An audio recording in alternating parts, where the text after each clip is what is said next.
2 Kings, chapter 6. And the sons of the prophets said unto Elisha, Behold now, the place where we dwell with thee is too strait for us.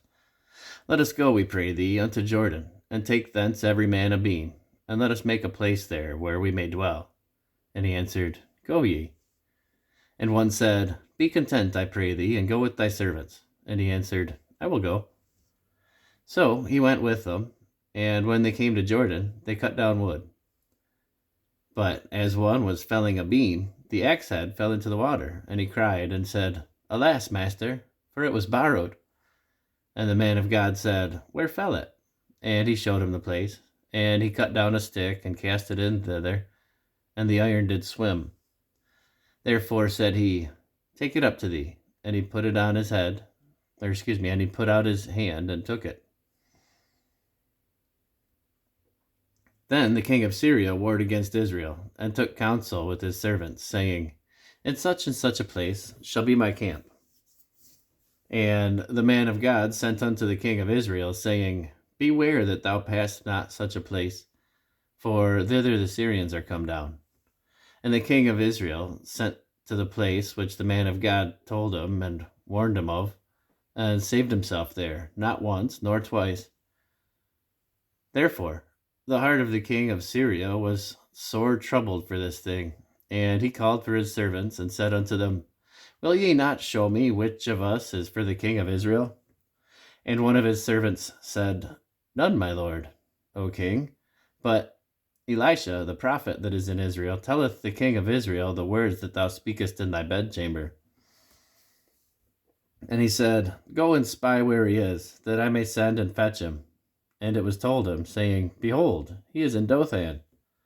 Therefore sent he thither horses and chariots and a great host, and they came by night and compassed the city about.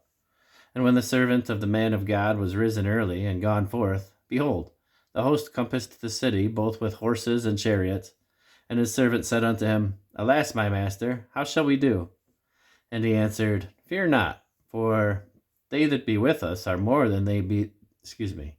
And he answered, Fear not, for they that be with us are more than that be with them. And Elisha prayed and said, Lord, I pray thee, open his eyes that he may see. And the Lord opened the eyes of the young man, and he saw. And behold, the mountain was full of horses and chariots of fire round about Elisha. And when they came down to him, Elisha prayed unto the Lord, and said, Smite this people, I pray thee, with blindness. And he smote them with blindness, according to the word of Elisha.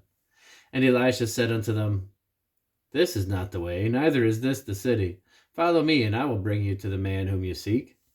But he led them to Samaria. And it came to pass, when they were come into Samaria, that Elisha said, Lord, open the eyes of these men, that they may see. And the Lord opened their eyes, and they saw, and behold, they were in the midst of Samaria. And the king of Israel said unto Elisha, when he saw them, My father, shall I smite them? Shall I smite them? And he answered, Thou shalt not smite them. Wouldest thou smite those whom thou hast taken captive with thy sword and with thy bow? Set bread and water before them, that they may eat and drink, and go to their master. And he prepared great provision for them. And when they had eaten and drunk, he sent them away, and they went to their master. So the bands of Syria came no more into the land of Israel. And it came to pass after this, that Benhadad, king of Syria, gathered all his host, and went up and besieged Samaria. And there was a great famine in Samaria, and behold, they besieged it, until an ass's head was sold for 80 pieces of silver, and the fourth part of a cab of dove's dung for 5 pieces of silver. And as the king of Israel was passing by upon the wall, there cried a woman unto him, saying, Help, my lord, O king. And he said, If the Lord do not help thee, whence shall I help thee? Out of the barn floor, or out of the winepress? And the king said unto her, What aileth thee?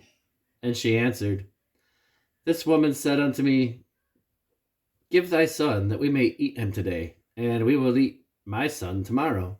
So we boiled my son, and did eat him. And I said unto her the next day, Give thy son, that we may eat him. And she hath hid her son. And it came to pass, when the king heard the words of the woman, that he rent his clothes, and he passed by upon the wall. And when the people looked, and behold, he had sackcloth within upon his flesh. And he said, God do so and more also to me, if the head of Elisha, the son of Shaphat, shall stand on him this day. But Elisha sat in the house, and the elders sat with him. And the king sent a man from before him. But ere the messenger came to him, he said to the elders, See ye how this son of a murderer hath sent to take away mine head? Look, when the messenger cometh, shut the door, and hold fast at the door. Is not the sound of his master's feet behind him? And while he yet talked with him, behold, the messenger came down unto him, and he said, Behold, this evil is of the Lord. What should I wait for the Lord any longer?